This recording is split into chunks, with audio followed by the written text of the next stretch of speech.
¿Qué tal, José María? Aquí estamos unos días más, ¿no? Otra vez, de nuevo. Le hemos cogido el gustillo ya a nuestra mesita. Yo me siento aquí muy gusto, ¿qué quieres que te diga? Sí, yo también. Primero porque hablar de Semana Santa nos parece perfecto. Sí. Luego porque tengo una compañera estupenda. Hombre, por favor. Y luego porque también sabemos que cada vez tenemos más amigos que nos siguen, que nos escuchan. Que y nos eso ven. Es motivo de ilusión y de motivación. Totalmente. Para así seguir. Así bueno, es. ¿qué tenemos hoy?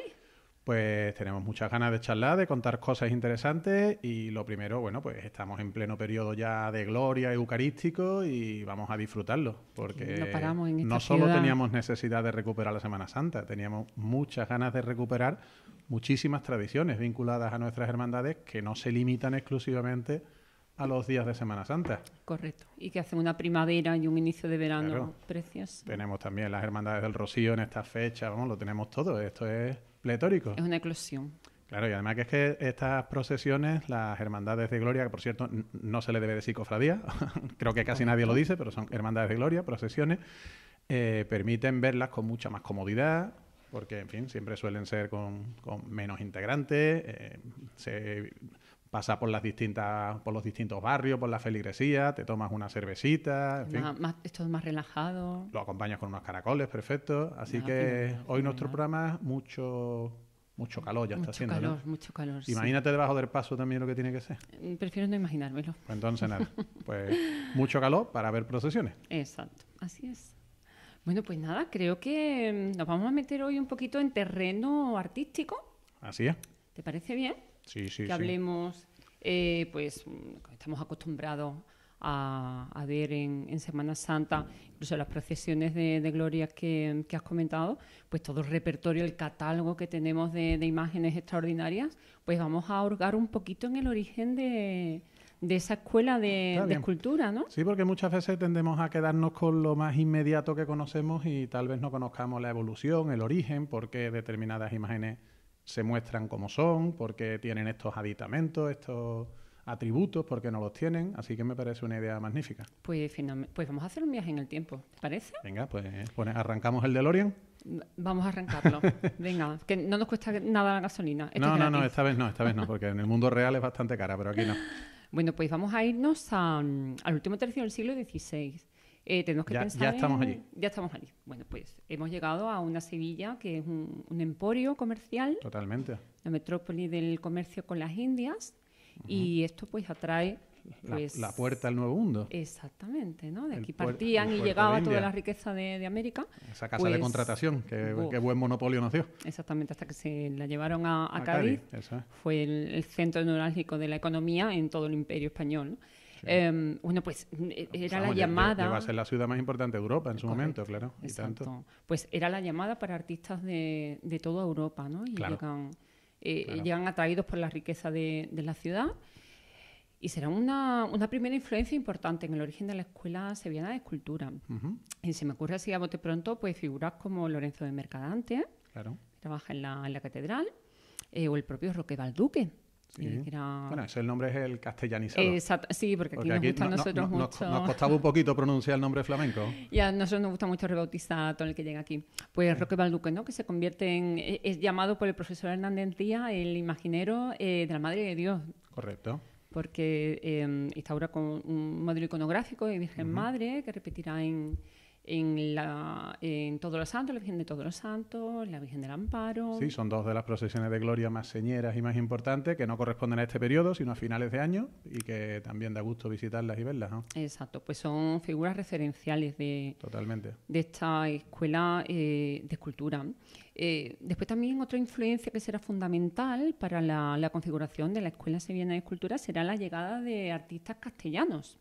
Claro, es que hay que situarse en el contexto. Yo siempre cuando hablo de algún periodo histórico o trato de explicar algún monumento en algunas visitas o simplemente con amigos de manera informal, hay que ponerse en el lugar y en el por qué las cosas eran así. Entonces, claro, es lo que hemos dicho, esta Sevilla multicultural, esta Sevilla abierta al comercio, en el que estaban aquí prácticamente todas las órdenes religiosas para evangelizar Nuevo Mundo, en el que el dinero circulaba con bastante más alegría que en otros sitios, pues permitió salvar la distancia geográfica que nos había dejado bastante distanciados del progreso cultural en Europa. Sí, aquí exacto. el románico evidentemente no llegó porque estábamos en época musulmana, el gótico llegó muy tarde, pero sin embargo el renacimiento, el manierismo llegaron de manera directa. Exacto, Porque aquí había sí. comerciantes flamencos, genoveses y de todos lugares, Francos, castellanos, y sí. entonces, claro, ese intercambio comercial, cultural, idiomático, artístico, pues claro, hizo que Sevilla fuera la referencia de la época. Efectivamente, un centro artístico y además que lo fue, incluso ya habiendo perdido toda la fuerza el imperio de los Austrias, ¿no? Todavía siguió siendo Sevilla un centro Sí, artístico que quedó ese arraigo. de referencia, efectivamente. Pues de esta primera fase, de un origen muy primitivo de la Escuela Sevillana de Escultura, tenemos que hacer referencia, creo, a la que tenemos, creo que documentada como imagen más antigua de las que procesionan en Semana Santa, que es el Cristo de la Veracruz. Claro, es un Cristo cuya autoría desconocemos, pero que estilísticamente se sitúa en esa primera época, previa Sí. incluso a las imágenes que ya tenemos documentadas. Sí, exactamente, hacia 1540 aproximadamente. Efectivamente, todavía previa a cualquier tipo de barroco. Sí, si tenemos como referencia, por ejemplo, en 1620, ¿no? Que es la fecha del Gran Poder, pues nos vamos atrás, pues 80 años, ¿no? Claro, muy tranquilamente, ¿no? Efectivamente. Y es una imagen que hemos disfrutado su aspecto no hace demasiados años. O sea, y hablo evidentemente en términos relativos, ¿no? Respecto a su antigüedad, porque fue gracias a una restauración en los años 70, si yo no recuerdo mal, en el que se recuperó la policromía del sudario y se recuperaron una serie de matices que habían quedado bastante ocultos con el paso del tiempo. Y es cuando probablemente se pone en valor una imagen que devocionalmente siempre había sido un referente, pero que igual a nivel artístico no se había valorado, no se había apreciado tanto como a partir de ese momento. Sí, exacto. Además aquí como siempre tenemos muy bien ponderado lo que es el barroco, nos cuesta todavía un poquito reconocer la valía de esas primeras tallas. Claro. Aquí es que parece que nos hemos quedado estancados en el Sí. barroco, el neobarroco, el barroco revisado, como queramos llamarlo, porque nos cuesta salir de esa tendencia. De eso hay muy pocas hermandades cuyos enseres o cuyos pasos se salgan de la línea barroca. Hay muy poquito, algo de neogótico que quedó del 19 o rescatado en el 20, como es el Santo Entierro, la Sagrada Lanzada, pero en general la forma de expresar que hemos identificado como más propia es el barroco, y tal vez por eso es lo que dices tú. Parece que todo lo anterior a Montañés y Mesa, pues que no dejaban de ser algo hecho a medias, ¿no? Claro, todo es producto de una evolución natural del arte, ¿verdad? Bueno, pues hemos hablado de artistas extranjeros, ¿no? Flamencos como Roque Balduque. Y los castellanos, podríamos nombrar una primera figura que es Isidro de Villoldo, que era discípulo de Pedro Berruguete, que llega aquí a Sevilla y es el iniciador de esa influencia castellana en la escultura en Sevilla. Pero será otro escultor que será el máximo exponente, el máximo referente de esta influencia castellana, que es Juan Bautista Vázquez el Viejo. Del cual tenemos una imagen que, gracias a Dios, está perfectamente documentada y que podemos seguir disfrutando en las calles. Exacto, el Santísimo Cristo de Burgos. Aunque es verdad que es una imagen que estilísticamente ha sido muy alterada con el paso del tiempo. Esa imagen, al menos documentalmente, según tengo yo entendido, se hizo inspirándose no solamente en el Cristo primitivo que estaba en Burgos, sino en uno muy devoto, muy querido, que era el Cristo de San Agustín, el que ese fuego maldito del 36 nos privó de su presencia, ¿no? Y claro, esa imagen en el siglo XIX, creo recordar, que fue en época de Ordóñez, cuando le quitan la cabellera natural, le ponen un sudario el que conocemos hoy en día, ¿no? De tela encolada, y claro, en cierto modo desvirtúa un poquito. Claro, desvirtúa la imagen original, ¿verdad? La imagen primitiva. Que es verdad que a nuestros ojos un Cristo con pelo natural aquí en Sevilla, al menos en nuestros días, no termina de verse, ¿no? Pero bueno, también hay que saber que en sus momentos era la manera de expresar y de representar. Pero sí que conservamos en cuanto a imágenes secundarias de Marías y tal, claro, normalmente imágenes con el pelo natural. En el caso de María Magdalena, porque según la tradición, al ser una mujer soltera, no tenía el pelo recogido, estaba, digamos, al aire, ¿no? Suelto. Sí. Y entonces, precisamente por eso, para también mayores dosis de realismo. Todo esto hay que meterlo dentro de una situación que era la contrarreforma, evidentemente. Sí, para el Concilio de Trento, que duró pues, prácticamente 30 años, ¿no? En el que la Iglesia trató de dar respuesta a la reforma luterana y de afianzarse en ciertos postulados, como fue la devoción a través de las imágenes, que en el protestantismo pues no estaba tan bien vista, ¿no? No tenía tanto seguimiento.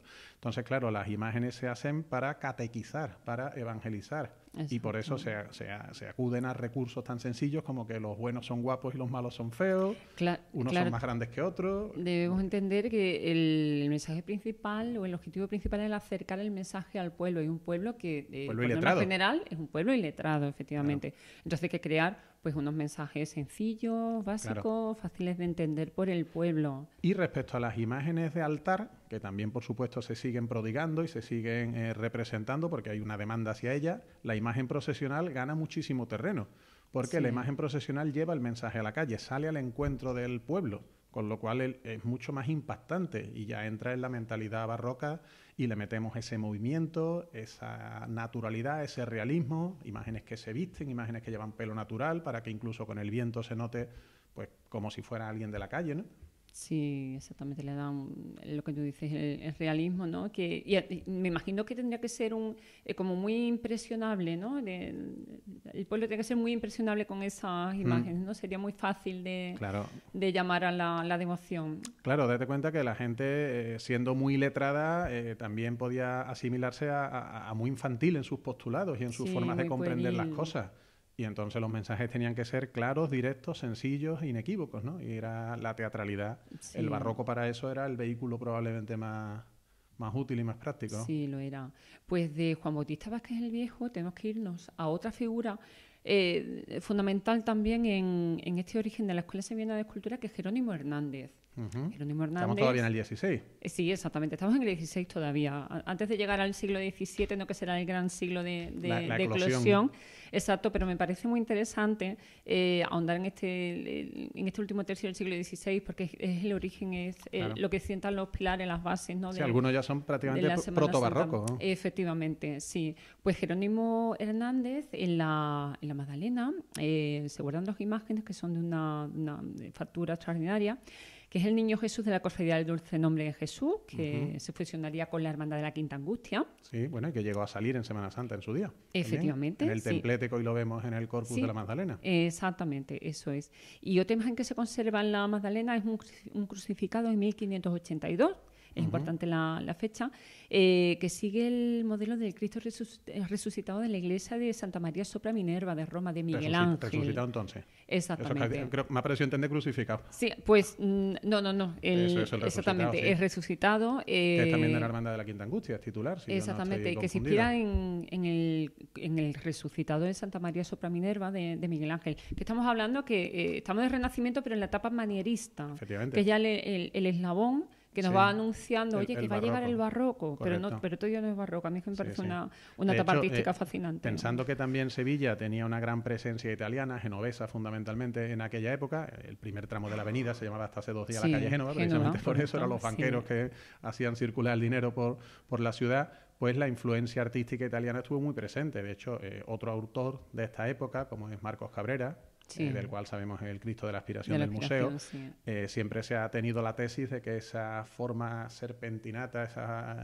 esa búsqueda del último aliento, está muy inspirada en un dibujo de Miguel Ángel que se hizo popular en la Sevilla de la época. Efectivamente, sí, que es el modelo del Cristo de Vittoria Colonna, que dedica Miguel Ángel a Vittoria Colonna, con la línea serpentinata, que es ese movimiento convulso y dramático. Claro, es una imagen que transmite mucho más movimiento que realismo.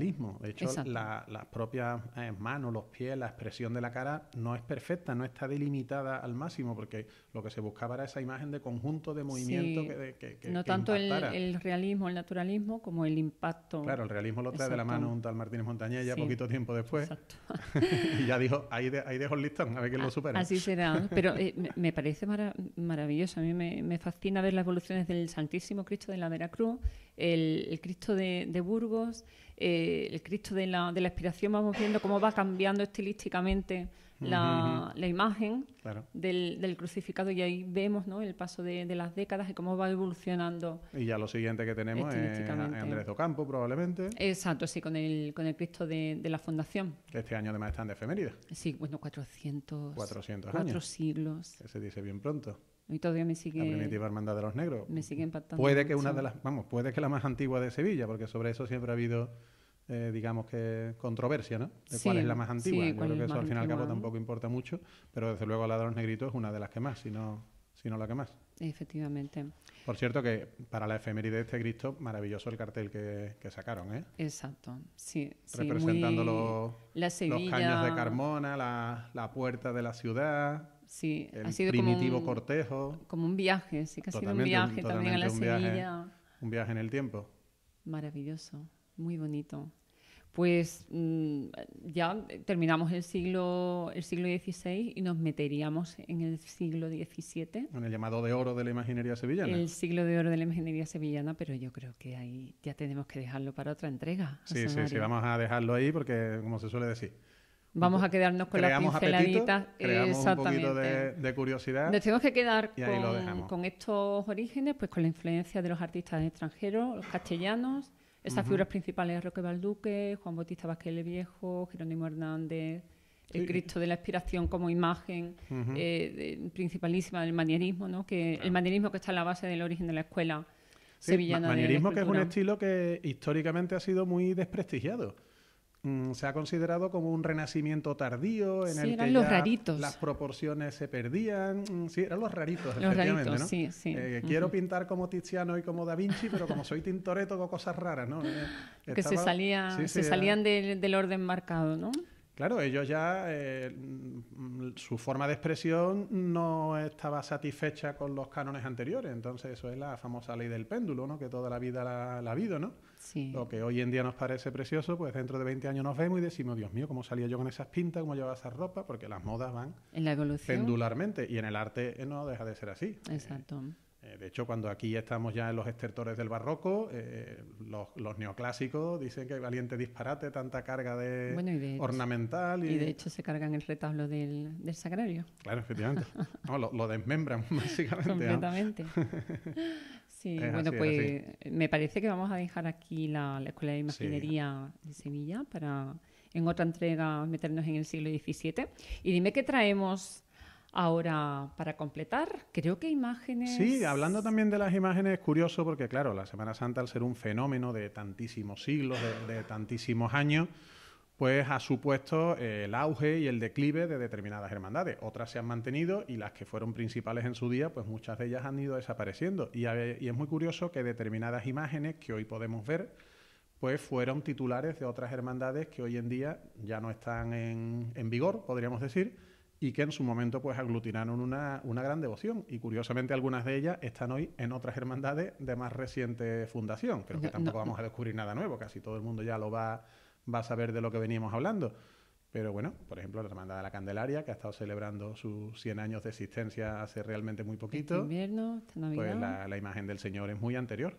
La imagen del Señor, como creo que más o menos todos sabemos, el Señor de la Salud, cuyo nombre responde a la estancia de los Atribuida a gitanos. Francisco de Ocampo. Claro, efectivamente, pues esta imagen radicaba en bueno, iba a decir en la Iglesia de la Magdalena, realmente no era la Iglesia de la Magdalena, era el convento de San Pablo. Ajá, Porque sí. la institución de la parroquia de la Magdalena se traslada cuando los franceses hacen Exacto, la escabechina en la iglesia propia de la, Sí, que a ellos de la les Magdalena. gustaba mucho abrir que plazas está el y pobre tirar- Martínez Montañés sin saber muy bien dónde, Ni dónde- Martínez Montañés ni la placa, que tampoco sabemos. dónde descansar. Sí, lo de la placa es otra película. Sí, sí. tampoco la han repuesto. Y bueno, pues esa imagen era titular de la muy devota hermandad de la Antigua, Siete Dolores y Compasión, Ujú. Bueno, que tenía, por ejemplo, el palio de la Virgen del del Valle. Ajá. Era de esa hermandad. Ajá. De hecho, el Vía Crucis, ¿no? Claro, el Vía Crucis lo ha hecho, lo hizo... La Hermandad de la Candelaria es un Vía Crucis extraordinario con la imagen del Señor, que a mí además me encantó, es una imagen que a mí sentimentalmente me da el pellizquito. Y verlo tan de cerca en la calle, con ese cortejo, prácticamente en Navidades, a mí me resultó muy, muy bonito, muy edificante. Y fue allí, fue a su sede primitiva. Ajá. Claro. Ay, qué curioso. ¿Y qué otras imágenes tenemos? Pues mira, es el mismo día en el que sale la Hermandad de la Candelaria, otra de las cofradías, en este caso también reciente, del siglo XX, que es la Hermandad de los Estudiantes, ¿vale? Que estamos ya casi en su centenario. Pues curiosamente, como todos sabemos, tiene imágenes anteriores a su época. Sí. El Cristo, que era de los jesuitas, Sí, para un oratorio. de la Compañía de Jesús. En principio, una imagen no parece concebida para procesionar, pero de un bulto redondo tan perfecto que ya nos crea la duda. Y la imagen de la Virgen, que era titular de una hermandad que también desapareció y que estaba en la iglesia de San Isidoro. Obra de Astorga, maravillosa. Claro, obra de Juan de Astorga, el mejor imaginero de principio del siglo XX. Correcto. Yo es que como la Virgen del Buen Fin de la Lanzada de Juan de Astorga, yo para mí lo tengo en mi podio en particular. Sí. Sí, me parece un auto magnífico. Que en Sevilla probablemente nada más que valoremos por las Dolorosas. Sí. Aunque en la Escuela de Cristo hay un crucificado maravilloso de él y nada más que sale uno de la provincia, pues también, o incluso de la ciudad, encuentra cosas muy meritorias. Pero claro, aquí nos circunscribimos a lo que más conocemos y lo reducimos a eso. Y Astorga es imaginero de vírgenes, al menos en nuestras cofradías. Extraordinario en cualquier caso. Por cierto, como curiosidad, esto también creo que es más o menos conocido, el Cristo de la Buena Muerte de los Estudiantes, del que acabamos de hablar, que es titular de su hermandad y antes en principio no lo fue de otra, pero de manera puntual, de manera digamos que anecdótica, salió en 1833 o 34, me va a ir al año, como titular de la Hermandad de la Lanzada. Que la Hermandad de la Lanzada hemos tenido como titular al menos una vez al Cristo de la Buena Muerte de los Estudiantes y durante 60 años al de los Desamparados de Montañés. Así que no tenemos mal gusto a la hora de escoger imágenes titulares. En absoluto, porque el crucificado de Illanes también... Que el crucificado actual es muy bonito, evidentemente. Sí. Y ya no lo cambiaré yo por ninguno, ¿no? Pero que saber que en el pasado eso llegó a ser así también es muy interesante. La verdad es que sí. Y de imágenes que han sido transformadas... Claro. Que originalmente se han concebido... para un uso y luego se les ha dado otro. Sí. Pues tenemos algún que otro ejemplo también. De hecho, por ejemplo, en la Hermandad de Santa Marta, en el misterio, cuando lo hace Luis Ortega Bru, la imagen que él inicialmente destina a Dolorosa, pasados los años, pues en la hermandad no terminan de estar convencidos y, digamos, entre comillas y de forma cariñosa, que la relegan a una de las santas mujeres. Y entonces más tarde es cuando ya Sebastián Santos hace la espléndida Virgen de las Penas. Sí. Y la otra Dolorosa pues está ahora mismo integrada dentro del conjunto como una de las Marías. Y bueno, otro caso muy conocido es el de la Virgen de la Cabeza de la Hermandad de las Siete Palabras, que ha estado envuelta siempre en polémicas, ¿verdad?, hasta hace 4 días, y parece que por fin sus hermanos mayoritariamente han dicho que se acabó el debate. Confiemos en que sea así. O igual es un debate guadianesco y aparece dentro de un cierto tiempo otra vez. Bueno, esa imagen, como creo que ya todos sabemos, inicialmente era un ángel de un paso alegórico que le daba culto a la hermandad y, bueno, por distintas circunstancias, pues al final terminó en una Dolorosa. La Virgen de la Cabeza, que de hecho no sé si ha sido ya la procesión en Jaén. Pues no lo sé, probablemente sí. Yo es que ya ahí me pierdo un poco, no tengo yo la fecha datada, pero sí podría ser. Me suena de hace algunas semanas, ¿no?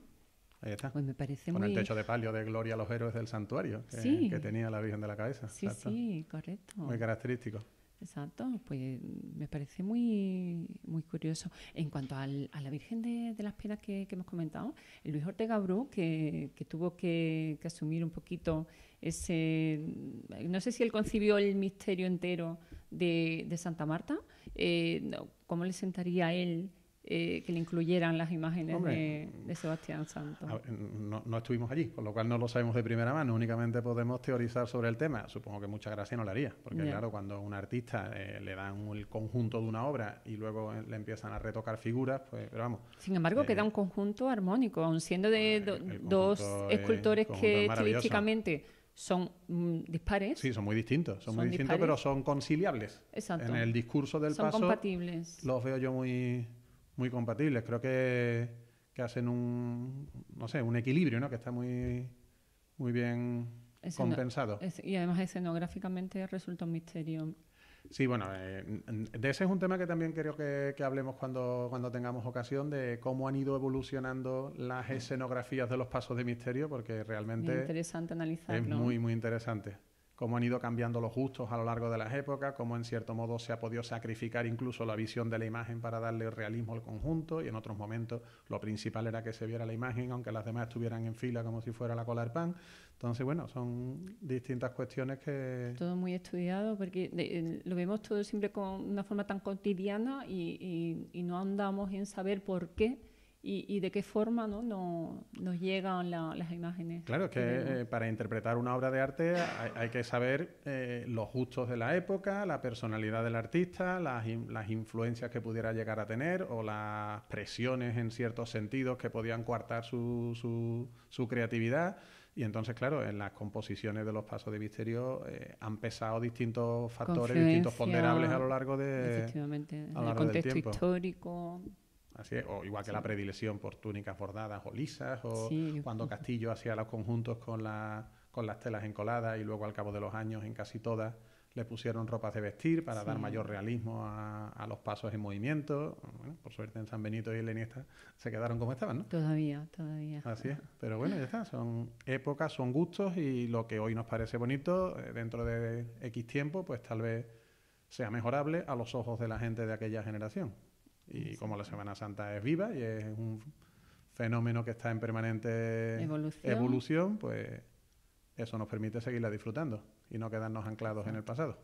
Pues no sé si nos queda tiempo para hacer un breve repasito como estamos en época letífica, que hemos comentado al principio del programa, para hacer un repasito de las glorias que vamos a ver. Bueno, pues en esta época hay unas glorias realmente espléndidas. Ya hemos visto la Salve de San Isidoro, la Pastora de Capuchino, la María Auxiliadora. Ahora tenemos dentro de poco también el Sagrado Corazón de Nervión. Tenemos el Inmaculado Corazón de María de Claret, distintas María Auxiliadoras, distintas pastoras. La verdad que estamos que no paramos. Y dentro de muy poquito, a la vuelta de nada, están las Vírgenes del Carmen. También en julio. Claro, en julio. Esto no descansa.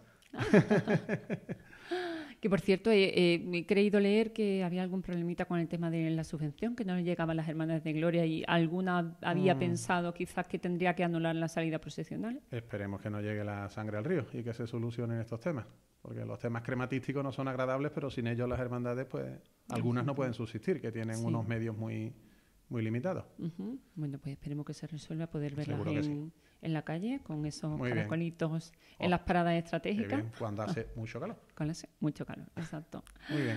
Pues nada, José María, un placer compartir este ratito, como siempre. Ha sido un rato muy agradable y animamos a nuestros seguidores que sigan siendo unos fieles, que yo sé que cada vez son más que y estén mejores. ahí al otro ladito fieles. Exacto, muy bien, pues nada. Hasta otra. Luego.